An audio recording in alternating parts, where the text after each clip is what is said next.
Over the past decade, I've watched American troops operate on the front lines of war in Iraq and Afghanistan, both as a U.S. Marine and later as a journalist. During that time, two things have struck me. First, Americans have developed a low tolerance for seeing their soldiers return home in coffins. And second, soldiers are surrounded by an overwhelming amount of new technology. It's now part of their everyday lives. These two trends are shifting the way the U.S. fights its wars. The Pentagon is currently building an army of what it calls unmanned systems. It's their fastest growing arm of development. And there's a momentum to create machines with more autonomous capabilities, robots which can take certain decisions themselves. But what will this new era of warfare look like? And do the legal and political structures exist to deal with it? These are big meta changes that are happening in war that we've got to wrap our heads around. So I see this as a very major threat to respect for human rights. What is war going to look like when it's robot versus robot? Who wins that war, and how can you even tell?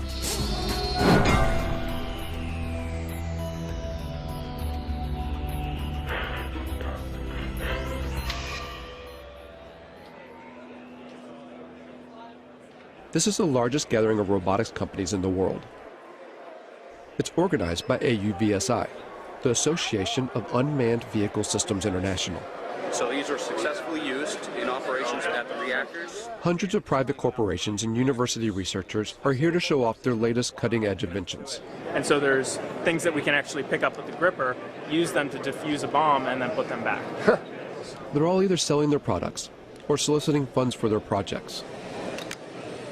And most of them are targeting a single customer with deep pockets, the U.S. military. This is an annual conference for the robotics industry in Washington, D.C. And years ago, this was a pretty small gathering. This year, there'll be over 7,000 attendees. It's an enormous business here now. It covers everything. You'd be surprised what you could find. Everything from unmanned boats, ships, submarines, to armed drone helicopters. And just the air portion of the robotics or unmanned industries this year will be worth $7 billion. In 2009, the U.S. Defense Department earmarked $18 billion over 5 years for the development of unmanned systems. This boom in military robotics comes off the back of the so-called global war on terror. The wars in Iraq and Afghanistan, along with lethal action in Pakistan and Libya, have created a political and strategic space for unmanned robotic systems. It's not a situation where you're in these big, formation operations or fights. You're dealing with very explosive, very spontaneous events. So you need something that's watching all the time and something that's very adaptable to be able to move from one location to another very quickly. The U.S. Air Force is presently training more unmanned systems operators than it's training manned fighter plane and manned bomber plane pilots put together. But that actually makes perfect sense because they're actually buying more unmanned systems than they're buying manned fighter planes or manned bomber planes. The number of drones in use by the U.S. military has surged from a handful in 2001 to over 7,000 today, and the number of ground robots has shot from 0 to 12,000.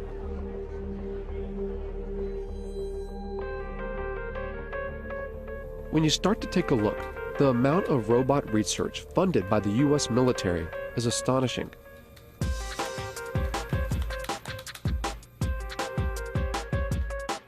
Faultlines put in more than 100 requests and follow-ups to the Pentagon, military contractors, private robotics companies, and university research labs.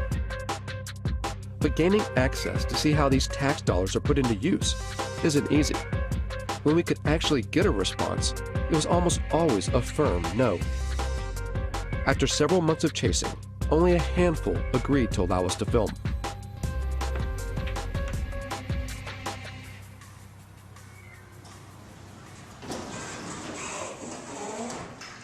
Tardec was one of them. It sits on a base just outside Detroit, Michigan. If you just want to try it out, drive.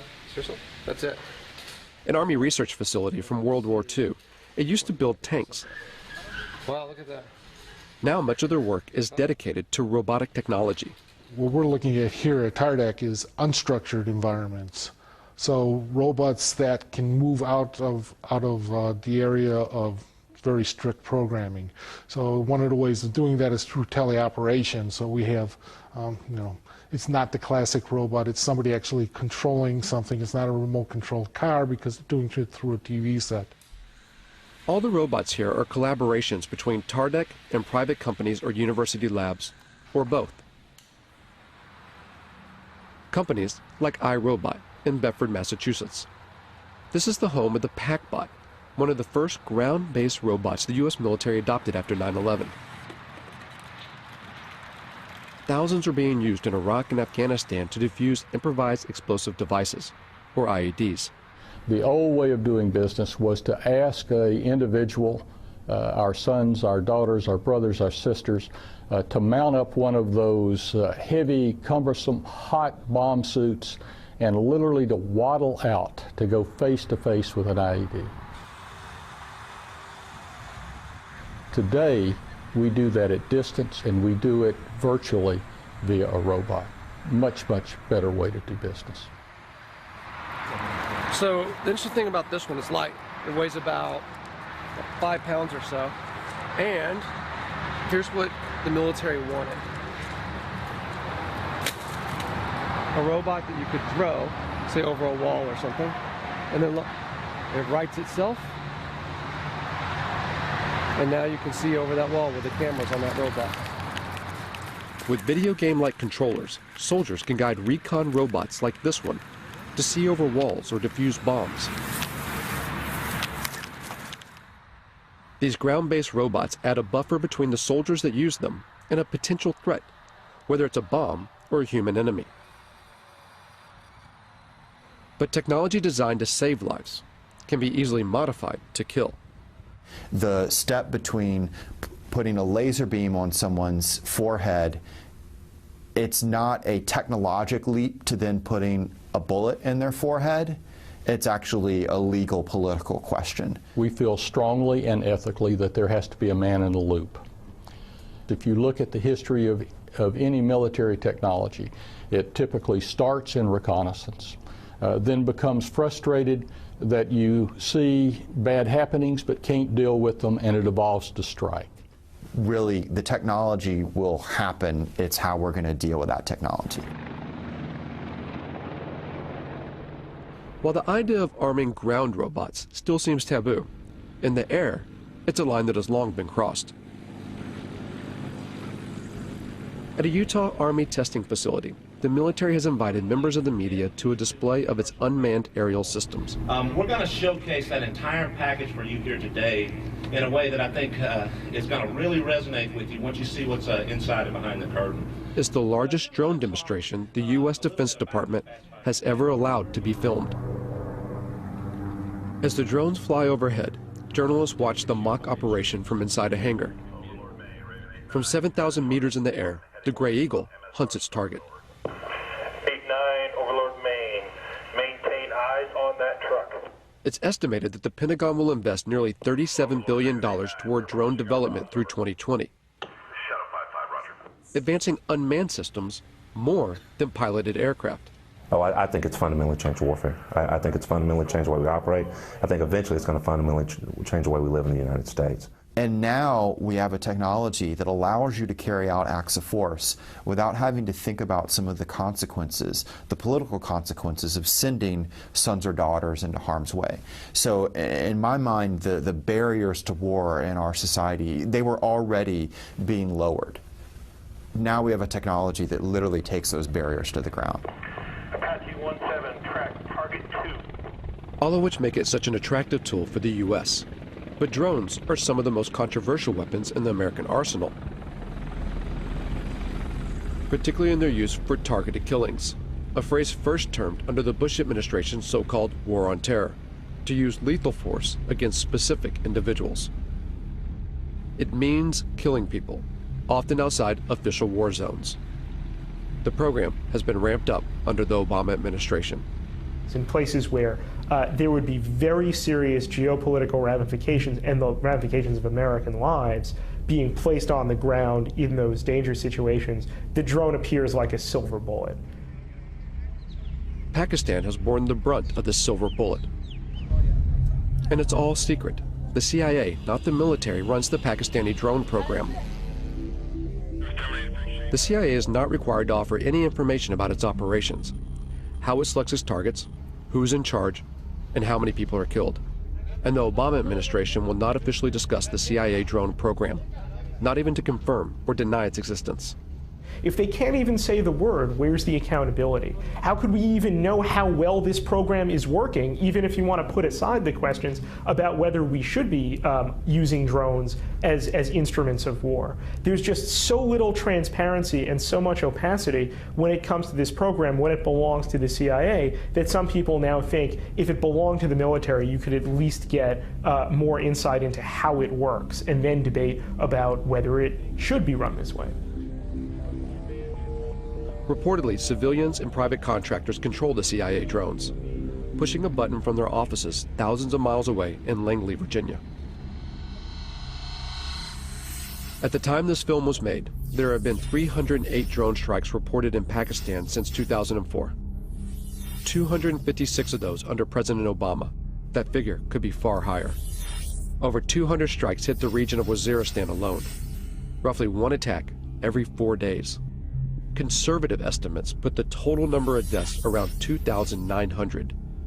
Of those, over 750 were civilians, including 175 children. And at least 1,100 people have been injured. The CIA and the Obama administration have extended these strikes to Yemen and Somalia, and according to recent U.S. diplomatic cables released by WikiLeaks, the United States is building secret drone bases in places like Ethiopia and the Seychelles, an indication that Washington wants to increase surveillance and strikes in the region. At least a dozen strikes have been carried out in Yemen, one of which in late September killed Anwar al-Awlaki, an American-born imam with alleged ties to al-Qaeda. The willingness to target and kill a U.S. citizen provides just one example of how this secret war often operates beyond recognized legal boundaries. If a intelligence operation carries out an airstrike that goes awry, that accidentally kills civilians, that violates the rules of engagement, there's not a court-martial process set up for that.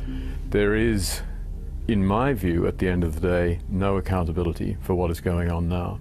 Philip Alston spent 6 years studying the legality of the U.S. drone program for the United Nations Human Rights Council. The congressional committees have, as far as anyone knows, never exercised oversight in any specific way in relation to these killings. He says that the American government's justification for the strikes, self-defense in response to 9/11, even now, 10 years later, is a manipulation of the international laws governing conflict. Now, in terms of international law, that represents a fundamental breakdown in what are called the rules on the use of force. It would enable the United States to use force against any target, any country, any time. Following 9/11, Congress passed a resolution called the Authorization for Use of Military Force, or AUMF. It allows the U.S. president to use military force anywhere against people believed to be responsible for 9/11. And when the Obama administration has been asked, what authorities do you possess to go, into Yemen, to go into Somalia, even, outside Afghanistan into Pakistan, for the purposes of attacking people that you say are aligned with al-Qaeda, they use the AUMF. I think the U.S. is certainly risking setting itself up for a significant global backlash against its extension of power extraterritorially. But the bigger problem, of course, is other states saying, well, this is the norm. You do it. Why shouldn't we do it? The UN Human Rights Council has taken no action to further investigate the legality of the U.S. drone program. While the U.S. continues to expand the program, 45 other nations are working on their own drones, many being sold on the open market. In the rush to churn out robotic military systems, who buys these technologies and how they're used has minimal international oversight. In short, the law is not keeping up with the pace of development.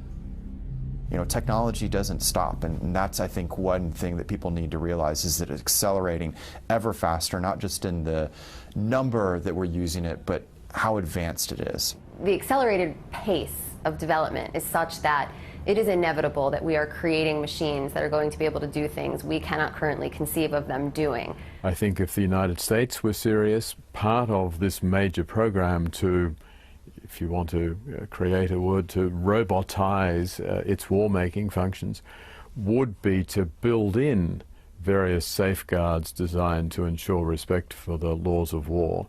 There has been a mad dash for advancement with very little consideration for how that advancement will play out against human society. And Rita J. King is a futurist who studies the potential dangers that technological advances in robotics and artificial intelligence can bring. Within the United States, you have the military, and then you have, private business, and you have universities. So all these different groups are doing their own research and their own creations at different paces. And eventually there will be more of a coming together of these different aspects of the programming and the creations, and we will cross a line. In a university lab at Virginia Tech, Professor Dennis Hong and his students work on a robotic soccer team. The real thing is, if you want to use these robots outside the lab in real life doing real work, then without all the skills needed to playing soccer, it won't happen. So it's a really good controlled competition where we can develop all the technologies needed for robots to be used in real life. Virginia Tech's funding comes from a variety of sources. These robots are part of a project sponsored by the National Science Foundation. But they also take on projects financed by the U.S. military. So as a research lab, the technology we develop, we want the society to be using our technology. Of course, many of our robotics projects, most of them, if not all of them, are to help the society. But here they recognize that a technology's ultimate use is unpredictable. Time to time, as a group, we sit down and discuss about these kind of problems. Mainly, it's very sensitive, especially for when we work on military-funded projects and those kind of things. But many times, we don't have any control once it leaves our hands. However, that's true for any technologies, any science besides robotics as well. It's hard to put a timeline on how fast robots and artificial intelligence will develop. But almost everyone we spoke to seemed to believe that in just a few decades, the robots that will exist in our world will be unrecognizable by today's standards. I think the probability is virtually one, a certainty, that machines will be as intelligent as people, that we will have intelligent robots, that robots will be ubiquitous. So then the consensus of people in the industry is somewhere around 2025, 2030, and even if you were to say, oh, that's optimistic, so maybe it's 2050. Maybe some of us won't be around to see it, perhaps, but it's not that far in the future. It's not 1,000 years. It's not 500 years. It's certainly not never. When people say machines will never be as smart as people, never is a very long time. The robots that we create could, of course, eventually, they will become much smarter than we are. And because they're smarter than us, we won't be able to conceive of how smart they are.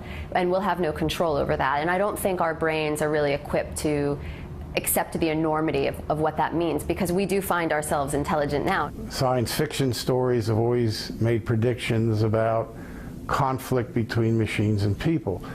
The way to avoid that is for humans to always be at least as intelligent as their machines.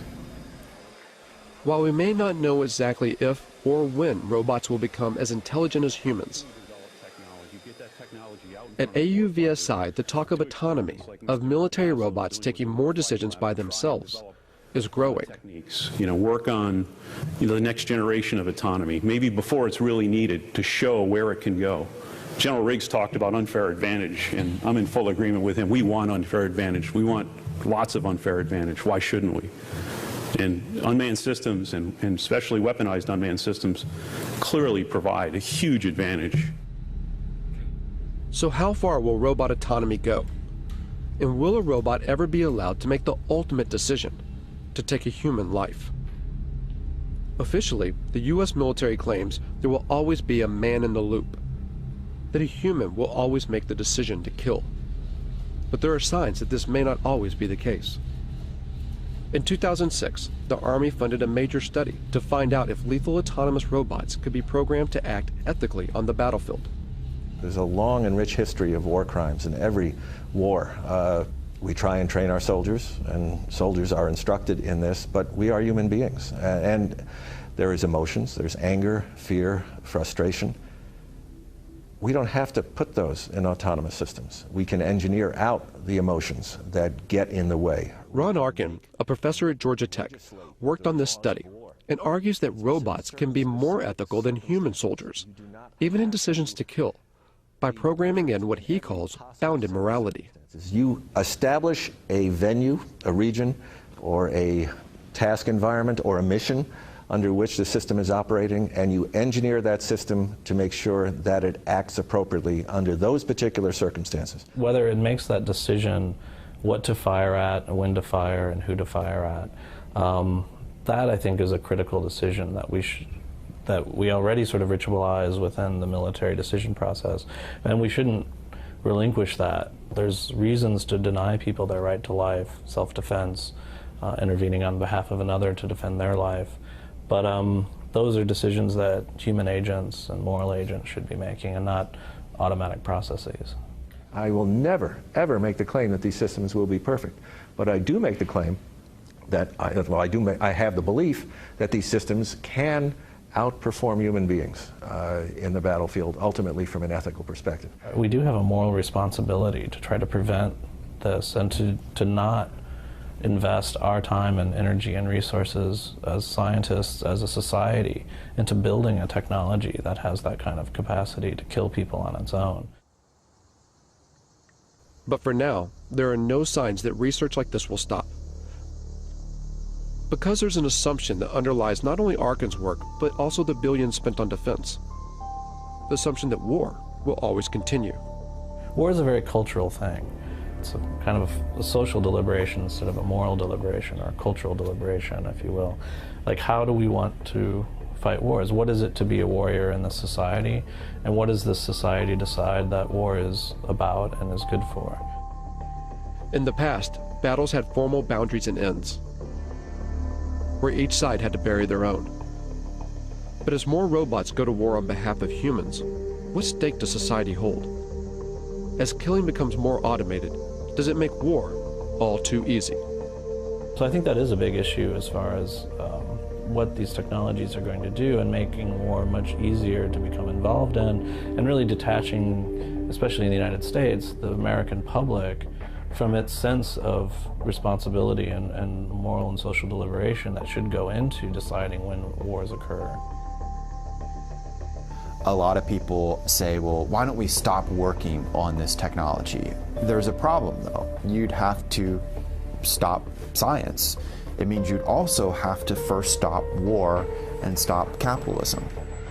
And there's such a vast amount of money that goes into thinking about defense problems and solving defense problems, that if we turned that time and energy and resources into solving more practical problems, we would actually probably alleviate most of the social and political problems that cause us to have defense and security concerns.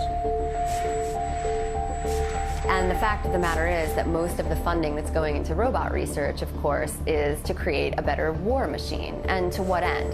It demonstrates how far we are from the sort of intelligence we need to build robots that can help us instead of hurt us.